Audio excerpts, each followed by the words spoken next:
ఓం శ్రీ సచిదానంద సమర్థ సద్గురు సాయినాథ్ మహారాజుకి జై. గురుమధ్యే స్థితం విశ్వం, విశ్వమధ్యే స్థితో గురుః, గురుర్విశ్వం న చాన్యోస్తి తస్మై శ్రీ గురవే నమః. తస్మై శ్రీ గురవే నమః. సదా నింబవృక్షస్య మూలాధివాస సుధాస్రావిణం తీర్థమప్యప్రియంతం తరుం కల్పవృక్షాధికం సాధయంతం నమామీశ్వరం సద్గురుం సాయినాథం. నమామీశ్వరం సద్గురుం సాయినాథం. నమామీశ్వరం సద్గురుం సాయినాథం. శ్రీ సాయిబాబా అండి, అందరికీ నమస్కారం. మన గురువారం వచ్చేసింది, మన బాబా గారి కీర్తన ఒకటి చేసుకుందాం. ఈరోజు ప్రత్యేకత ఏంటంటే, ఈరోజు బాబా గారి అంకిత భక్తులు ఒకరైనటువంటి కీర్తిశేషులు, నాకు పితృ సమానులు, శ్రీ ఆలూరు గోపాలరావు గారిని నేను పరిచయం చేయబోతున్నా. అది నా మహాభాగ్యం. బాబా గారి మరో ముద్దుబిడ్డ మణిమ గారి పరిచయం జరిగింది కదా మనకు. అలాగే గోపాలరావు గారు కూడా బాబా గారికి అనన్య సేవ చేశారు. ఒక సాధువులాగా జీవించారు. నిరాడంబరంగా, నిరహంకారంగా, నిస్వార్థంగా బాబా గారికి సేవ చేశారు. ఈరోజు వారి వివరాలు చెప్తాను. వివరాలు చెప్పిన తర్వాత ఒక చిన్న పాట కూడా పాడుకుందాం. ఇదో మాస్టర్ గారి ఫోటో, ఇది మాస్టర్ గారి ఫోటో. ఇది బాగా కనబడింది కదా. వీరు ఆలూరు గోపాలరావు గారు. చాలామంది మీరు వీరి గ్రంథాలు చదివే ఉంటారు. వీరు ఆలూరు గోపాలరావు గారు. వీరి హిస్టరీ ఏంటంటే, వీరి జననం ఏప్రిల్ 25, 1935 సంవత్సరం. వారు బాబా గారు ఐక్యమైన రోజు జనవరి 8, 2021.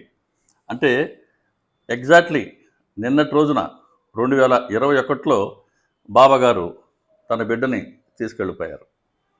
చూడండి, నేను వీరి గురించి చెప్తాను ఇప్పుడు.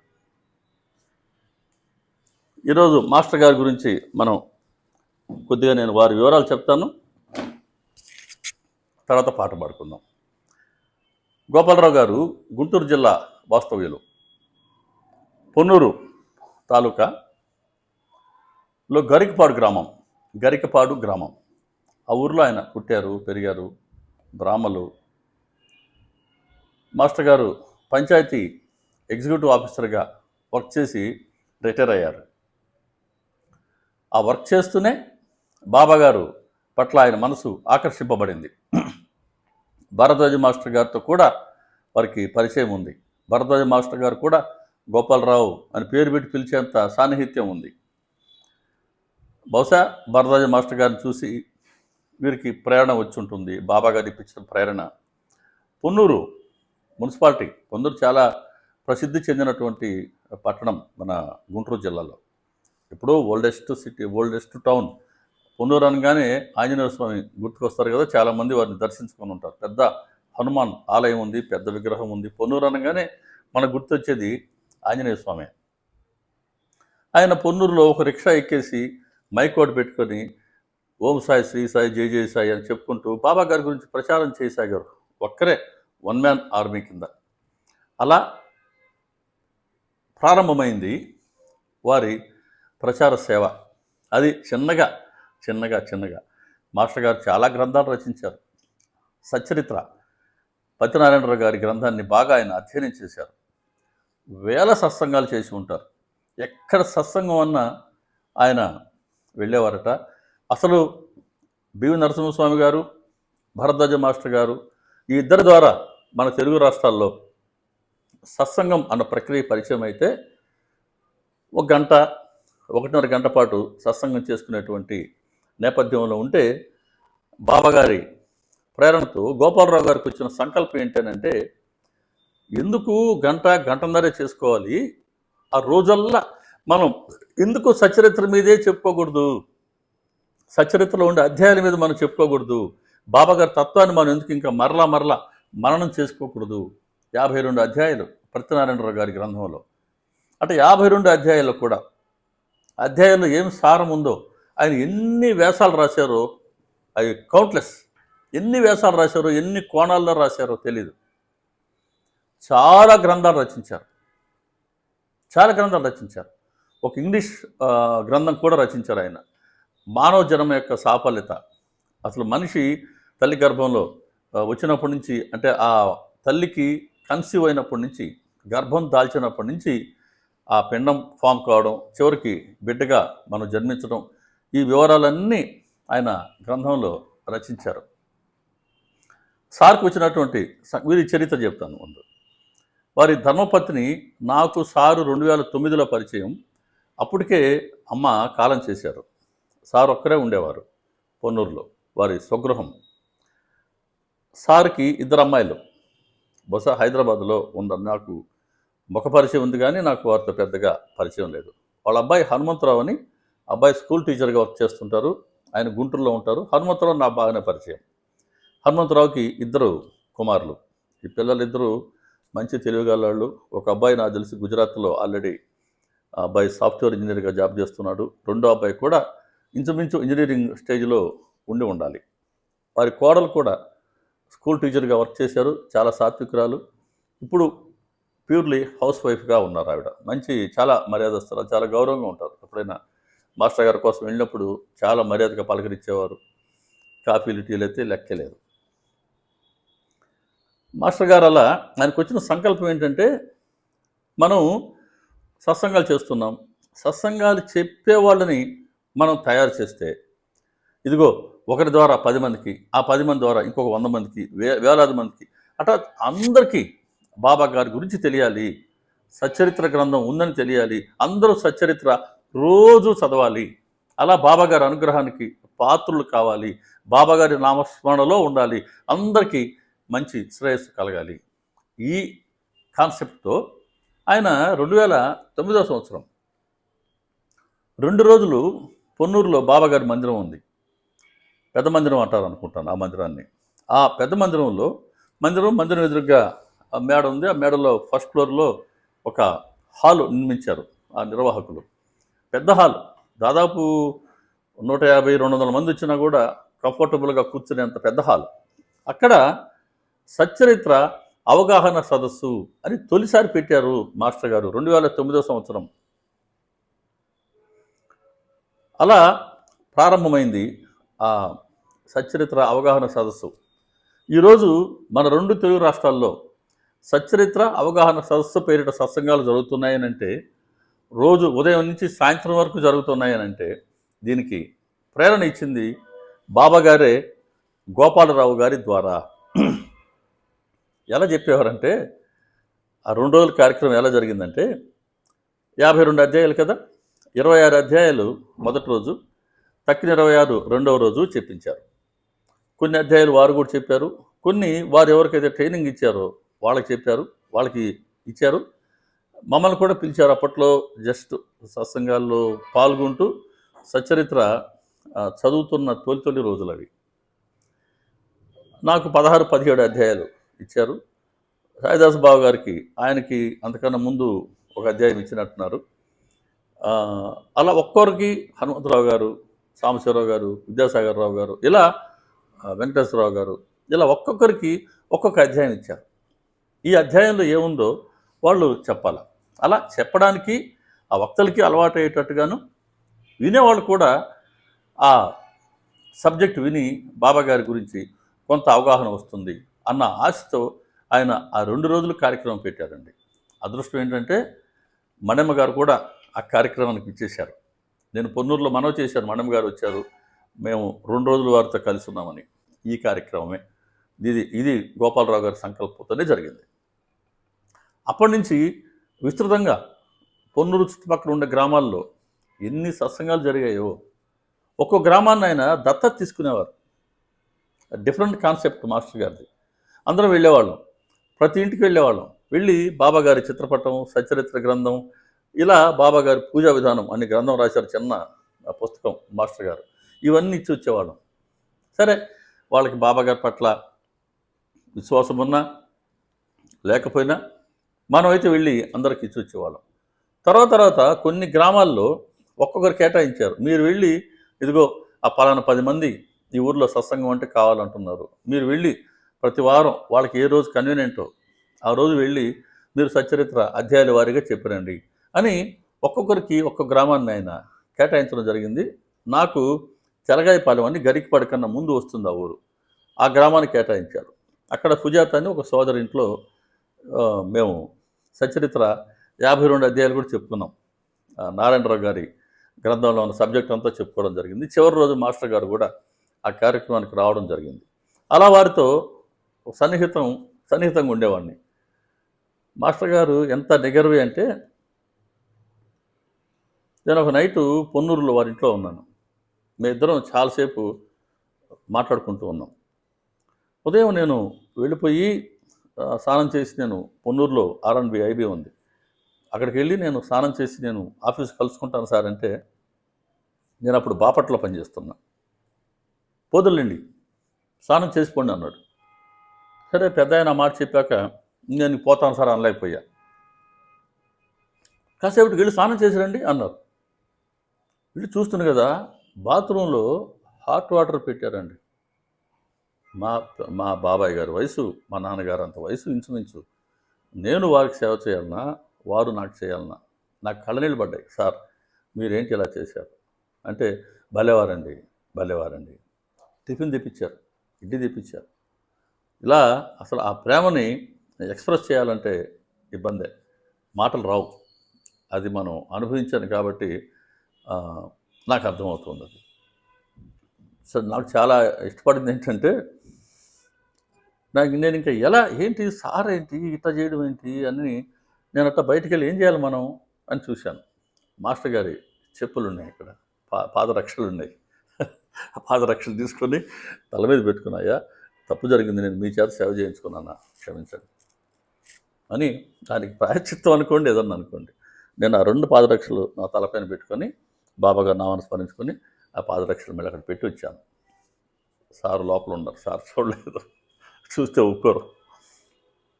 నేను నా వైఫ్ సునీత కూడా చాలా పర్యాయాలు సార్ దగ్గరికి వెళ్తూ వస్తుండేవాళ్ళం. తర్వాత ఆయన గుంటూరులో వచ్చి వాళ్ళ అబ్బాయి ఇంట్లో ఉండిపోయారు, పొన్నూరు ఇల్లు డిస్పోజ్ చేసి. అప్పుడు తరచూ వెళ్ళేవాళ్ళం, ఇంటికి వెళ్ళి సార్ని పలకరించి వచ్చేవాళ్ళం. క్రమంగా ఆరోగ్యం తగ్గుతూ వచ్చింది వారికి. 2021 సంవత్సరంకి 2020లో కరోనా వచ్చింది. కరోనా వచ్చిన తర్వాత ఫ్రీక్వెంట్గా నేను పోలేకపోయా. కారణం ఏంటి, నేను డ్యూటీకి వెళ్ళి వస్తూ ఉన్నా. అసలు కరోనా డ్యూటీ పడింది అప్పుడు మాకు. నేను డ్యూటీకి వెళ్ళి వస్తూ మనం పోయి రావడమే అలా ఉండేది. ఇంకా అటువంటి నేపథ్యంలో సార్కి బాగలేదు అని తెలిసినప్పటికీ, ఏమో నేను వెళ్తే ఏ ఇన్ఫెక్షన్ ఉంటుందో ఏమో తెలియని రోజులు కదా, అందుకని నేను తరచూ పోలేకపోయాను. ఒకసారి మాత్రం ఇద్దరం వెళ్ళాము, నేను సునీత. ఆ రోజు వారికి కూర్చున్నాం కాసేపు. పోయిన ప్రతిసారి వారికి పాద నమస్కారం చేసుకునేవాడు, ఆయన ఆశీర్వదించేవారు. బిస్కెట్లు ఉండేవి సార్ దగ్గర, ఆ బిస్కెట్లు ఇచ్చి పంపేవారు. 2021 సంవత్సరం జనవరి 8వ తారీఖు మాస్టర్ గారు రోజు ఒక అధ్యాయం సచ్చరిత్ర రోజు పారాయణ చేస్తున్నాను, ఒక అధ్యాయం చదువుతానండి అనేవారు. 100 సార్లు 1000 సార్లు చదువుంటారు, చెప్పుంటారు, అయినా సరే రోజు ఒక అధ్యాయం పారాయణ చేస్తున్నాను. అప్పుడు వ్యాసాలు గ్రంథాలు రాయటం చాలా ఇష్టం గోపాలరావు మాస్టర్ గారికి. అప్పుడు కూడా వ్యాసాలు రాస్తున్నారండి, నాకు చూపించారు ఒకటి. అప్పుడు కూడా రాస్తున్నారు ఆయన. అసలు విచిత్రం ఏంటంటే, సార్కి ఒక కన్ను పోయింది, నాకు కూడా లాస్ట్ సార్ చెప్పేంతవరకు తెలియదు. ఒక్క కన్నుతోనే ఆయన ఉద్యోగం చేశారు, ఇన్ని గ్రంథాలు వ్యాసాలు రచించారు, ఇంత ప్రచారం చేశారు, సత్సంగాన్ని పరిచయం చేశారు. సత్సంగం విస్తృతంగా ఉంది ఈరోజు అని అంటే, మన 2 తెలుగు రాష్ట్రాల్లో దానికి ఆద్యులు, ఎటువంటి రెండో మాట లేకుండా ఆలూరు గోపాలరావు గారు, భరద్వాజ మాస్టర్ గారి ప్రేరణ బాగా పనిచేసింది మాస్టర్ గారిలో. ఆ రోజు ఆయన రోజు ఉదయం కాడారతి చేసుకునేవారట. చెప్పేవారు. నా షిరిడీలో మనకు లైవ్ వస్తుంది కదా, టీవీ ఉండేది, సార్ రూమ్లో చిన్న టీవీ పెట్టారు వాళ్ళ అబ్బాయి. ఆ కాడార్తి టైంకి ఆయన కూర్చొని హారతి పాడుకునేవారు. ఆ రోజు కూడా హారతి అయిపోయింది. 5:45కి అయిపోద్ది కదా, 5:30 అయిపోయింది.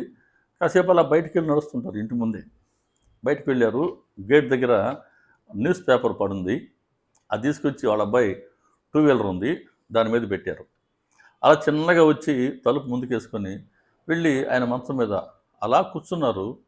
అలా ఉరిగిపోయారు. ఇంకంతే. మూలుగు లేదు, బాధ లేదు, ఎటువంటి అరుపులు కేకలు ఏం లేవు.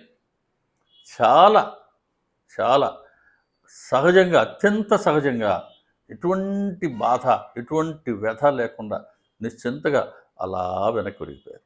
అంతే. ఏకాదశి ఆ రోజు చూడండి, కాగడారతి చేసుకున్నారా? బాబాగారు కాగడారతి స్వీకరించారు. వాళ్ళ అబ్బాయి కూడా లాస్ట్ మినిట్ పేపర్ తీసుకొచ్చి వాళ్ళ అబ్బాయి టూ వీలర్ మీద పెట్టారు. వీళ్ళు ప్రశాంతమైన మనసుతో అలా బాబాగారిని చూస్తూ ఆయన శరీరం విడిచిపెట్టేశారు. అది తెలిసింది. తెలిసిన తర్వాత కొంతమంది భక్తులు, మేము అందరం, మన సత్సంగ టీం మెంబర్స్ మేము అందరం కూడా కరోనా అయినప్పటికీ కొంతమంది వెళ్ళి మాస్టర్ గారికి చివరిసారి గార్లెండ్ సమర్పించుకొని వారి పవిత్ర శరీరం దహన ప్రక్రియకి ఆయన ప్రారంభమైనంత వరకు, అంతిమ సంస్కారం ప్రారంభమైనంత వరకు ఉండి కాసేపు వారి పవిత్ర శరీరాన్ని మేము బయటకు కూడా జరిగింది. విజయవాడ నుంచి విఠల్ నా మిత్రుడు, ఆయన వచ్చారు. సత్సంగ సభ్యులు మేము అందరం ఉన్నాం, చాలామంది ఉన్నాం. అసలు ఎంత పెద్దగా ఏడుపు చేసిందో, ఎంత గట్టిగా ఏడ్చామో నాకు ఇప్పటికీ గుర్తు. అసలు ఆ బంధం గురుబంధం. వాళ్ళ దగ్గర బంధువులు వచ్చున్నారు. పొన్నూరు నుంచి హనుమంతరావు గారు వారు వచ్చున్నారు. ఇంకొంతమంది గుంటూరులో మాస్టర్ గారు పరిచయం ఉన్నవాళ్ళు ఉన్నారు, మేము ఉన్నాం. అలా ఆ అంతిమ సమయంలో కూడా వారి శరీరానికి నివాళులు అర్పించడం, గార్లెండ్ చేయడం, చివరికి ఆ వాహనంలో వారి శరీరాన్ని ఉంచేంత వరకు వారు కూడా ఉండగలిగాం. ఇప్పటికీ వారి ప్రేరణ ఉంది. వారి ప్రేరణ ఇంత బలంగా పనిచేస్తూ ఉంది. మాస్టర్ గారు బాబాగారితో శాశ్వతమైన బంధాన్ని ఏర్పరచుకున్నారు. ఎప్పుడైతే శాశ్వతులైనటువంటి బాబాగారితో ఆయన బంధాన్ని ఏర్పరచుకున్నారో మాస్టర్ గారు కూడా శాశ్వతులైపోయారు. అప్పటి నుంచి ఏం చేసామంటే 2022లో తొలిసారి గుంటూరులో సప్తర్షి ఆశ్రమంలో వాళ్ళ సౌజన్యంతో, యాజమాన్యం సౌజన్యంతో తొలిసారి సంస్మరణ సభ పెట్టాం. మొదటి వర్ధంతి తొలి సంస్మరణ సభ గుంటూరులో పెట్టాం. కరోనా పీరియడ్ అప్పుడు కూడా 3వ వేవ్ వస్తుందన్న 300 మంది వచ్చారండి. అక్షరాల ఊహించలేదు. 100 మంది వస్తే చాలా గొప్ప అనుకున్న కరోనా నేపథ్యంలో 3వ వేవ్ ఉధృతంగా ఉన్న రోజుల్లో 300 మంది వచ్చారు. ఎక్కడెక్కడి నుంచి, హైదరాబాద్ నుంచి కూడా రాజేంద్ర ప్రసాద్ లాంటి పెద్దవారు కూడా ఆ కార్యక్రమానికి ఇచ్చేశారు. ఎవరికి ఫోన్ చేసామో అందరూ వచ్చారు. అంటే గోపాలరావు గారి పట్ల అందరికీ అంతటి గౌరవం, అంతటి అభిమానం, ప్రేమ ఉన్నాయి. దాన్ని ఆయన సాధించుకున్నారు జీవితంలో. రెండో పర్యాయం తెనాలి పక్కన నందివెలుగు గ్రామంలో మిత్రుడు హరిప్రసాద్ గారి మందిరం ఉంది, బాబాగారి మందిరం. ఆ మందిరంలో ఆయన ఏర్పాటు చేశారు 2023లో. అంటే రెండవ వర్ధంతి. మూడవ వర్ధంతి పొన్నూరు దగ్గరే బోడిపాలెం అనే గ్రామం ఉంది. ధనలక్ష్మి సోదరి వాళ్ళు ఆ మందిరాన్ని నిర్మించారు. వారు 3వ వర్ధంతిని ఆ మందిరంలో ఏర్పాటు చేశారు 2024లో. ఇప్పుడు 2025. నిన్న విజయవాడ సిటీలో ముత్యాలంపాడు బాబాగారి మందిరంలో మా విజయవాడ మిత్రులు వరప్రసాద్, విఠల్ ఇద్దరు ఎంతగానో కృషి చేసి నిన్ననే కార్యక్రమం జరిగింది. సాయిదాస్ బావగారు ఆయన కార్యక్రమానికి వచ్చారు, సత్సంగం చేశారు. హరిహర్రావు గారు మార్కాపురం నుంచి వారు వచ్చారు. దాదాపు ఒక 80-90 మంది భక్తులు హాజరు కావడం జరిగింది. గోపాలరావు గారి చేసిన సేవలను ఒకసారి స్మరించుకుంటాం. ఆ కార్యక్రమాల్లో బాబాగారి సత్సంగాలు చేసుకుంటాం. అలా నిన్న కార్యక్రమం జరిగింది. నిన్న కార్యక్రమంలో జరిగిన సత్సంగం నేను రికార్డ్ చేశాను, కానీ అంత క్వాలిటేటివ్గా రాలేదు. నేను ఆ మైక్రోఫోన్ తీసుకోవడం మిస్ అయ్యాను, అందుకని దాన్ని నేను పోస్ట్ చేయలేదు నిన్న. ఈ పాట మాత్రం గోపాలరావు గారి మీద లాస్ట్ ఇయర్ బోడిపాలెం గ్రామంలో బాబాగారి మందిరంలో ఈ 3వ సంస్మరణ సభ జరిగినప్పుడు బాబా గారు ఇచ్చిన స్ఫూర్తి ప్రకారం ఒక పాట రాసుకున్నానండి. ఆ పాటని ఇప్పుడు పాడుకుందాం. వాస్తవానికి గురువారం మన సంకీర్తన కదా. ఈ గురువారం ఈ పాట బాబా గారి ప్రేరణతో, వారి అనుమతితో గోపాలరావు గారి పవిత్రాత్మకి వారి పాదపద్మాల వద్ద సమర్పిస్తున్నాను. మాస్టర్ గారు, మా అందరికీ మీ ప్రేరణ మా జీవితకాలం ఇలాగే ఉండాలి. ఆశీర్వదించండి. ఈ పాట పాడుకుందామండి. శ్రీ సచ్చిదానంద సమర్థ సద్గురు సాయినాథ్ మహారాజు కీ జై. ఆలూరు గోపాలరావు గారు మరువలేని మంచి మాస్టారు. ఆలూరు గోపాలరావు గారు మరువలేని మంచి మాస్టారు. గరికపాడు గ్రామంలో జననం, సాయిబాబా చరణాలే శరణం. గరికపాడు గ్రామంలో జననం, సాయిబాబా చరణాలే శరణం. పంచాయతీ అధికారి వృత్తి, సాయిబాబా సేవయే ప్రవృత్తి. పంచాయతీ అధికారి వృత్తి, సాయిబాబా సేవయే ప్రవృత్తి. ఆలూరు గోపాలరావు గారు మరువలేని మంచి మాస్టారు. శ్రీ ఆలూరు గోపాలరావు గారు మరువలేని మంచి మాస్టారు. సచ్చరిత గ్రంథ అధ్యయనం, వ్యాసాలు గ్రంథాలు రాయటం. సచ్చరిత గ్రంథ అధ్యయనం, వ్యాసాలు గ్రంథాలు రాయటం. సాయిబాబా లీలలే పలకటం, చేశారు పరిచయం సత్సంగం. సాయిబాబా లీలలే పలకటం, చేశారు పరిచయం సత్సంగం. ఆలూరు గోపాలరావు గారు మరువలేని మంచి మాస్టారు. శ్రీ ఆలూరు గోపాలరావు గారు మరువలేని మంచి మాస్టారు.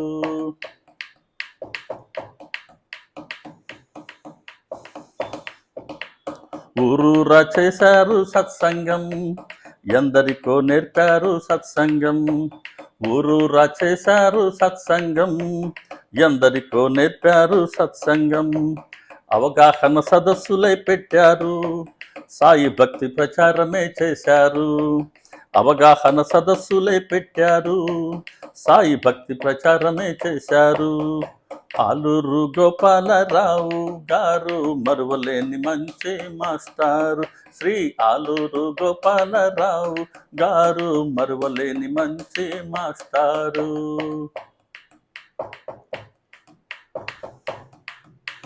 శ్రీరాముని దాసుడు మారుతి, శ్రీ సాయి ముద్దు బిడ్డ మాస్టారు. శ్రీరాముని దాసుడు మారుతి, శ్రీ సాయి ముద్దు బిడ్డ మాస్టారు. పొన్నూరు అంటే మారుతి నాడు, గోపాలరావు గారు నేడు. పొన్నూరు అంటే మారుతి నాడు, గోపాలరావు గారు నేడు. ఆలూరు గోపాలరావు గారు మరువలేని మంచి మాస్టారు. శ్రీ ఆలూరు గోపాలరావు గారు మరువలేని మంచి మాస్టారు. మన ఆలూరు గోపాలరావు గారు మరువలేని మంచి మాస్టారు. మరువరాని మంచి మాస్టారు, మనసున్న మంచి మాస్టారు. శ్రీ సచ్చిదానంద సమర్థ సద్గురు సాయినాథ్ మహారాజు కి జై. సర్వే జనా సుఖినో భవంతు, లోకా సమస్తా సుఖినో భవంతు, సమస్త సన్మంగళాని భవంతు. ఓం శాంతి శాంతి శాంతి. సర్వం శ్రీ సాయినాథార్పణమస్తు. శుభం భవతు. ఓం తత్సత్.